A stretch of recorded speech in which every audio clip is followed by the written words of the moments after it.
My name is Geraldine Ahrens and I live in southern Nevada. When I moved down here from northern Nevada, I brought my 2 dogs and my 2 cats. And since I live pretty much out in the sticks and I had no near neighbors, I let my animals just roam free. Of course, my dogs, they stick around the yard. They're real good about it. But my cats, I had absolutely no idea what they were doing. When I first moved up here, there was just a few lizards around, had a dove or 2 coming through once in a while, seen a couple quail, had a couple of rabbits, not a whole lot of anything. When I started putting water out for them, I didn't realize how many rabbits, how many dove, how many quail actually lived up here.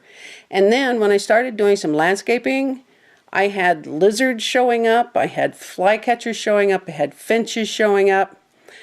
And it was great. It was great living up here. When I put the flowers out, I even had hummingbirds coming around, and they're just great to watch. Well, then one day I noticed that the dove population had dwindled. And I figured it was just natural causes, as I don't use any insecticides or herbicides, and I don't even have a pest control service coming around.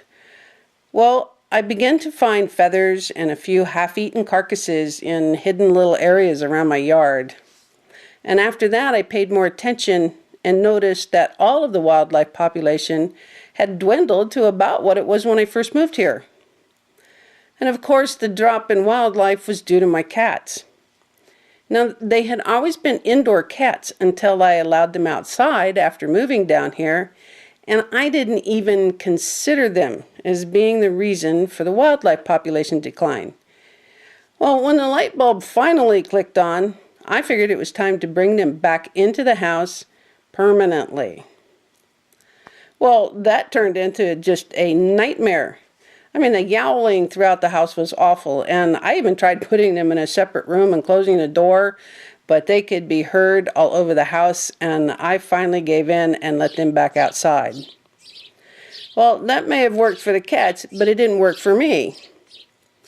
Now, the January 2013 issue of Smithsonian Magazine had a very good article on feral cats killing countless small animals.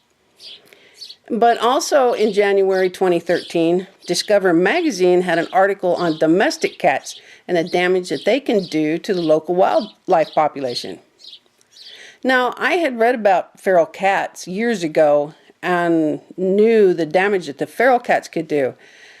But I had never even considered that my 2 cats, my 2 sweet kitties, could do such damage and just on a much smaller scale. Well, I was talking to a friend one day, and she suggested I buy an outdoor enclosure for them. Well, rather than buy one, I had this one custom built.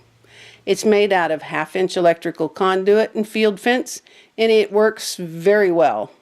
I added a pet door to the window, a cat tree, and I'll be adding more toys for them as time goes on, and getting some cat-friendly plants planted around the outside edge. But at least now my cats can get outside, they can enjoy the sunshine, and they have seemed to have settled in quite well. When I altered this landscape and I started putting out food and water for all of the desert critters around here, they became my responsibility in a sense. And when I finally realized what my cats were doing, it became my responsibility to get them caged up. And I'm happy to say that since caging them, the population of the lizards and the bunnies and the birds has once again increased.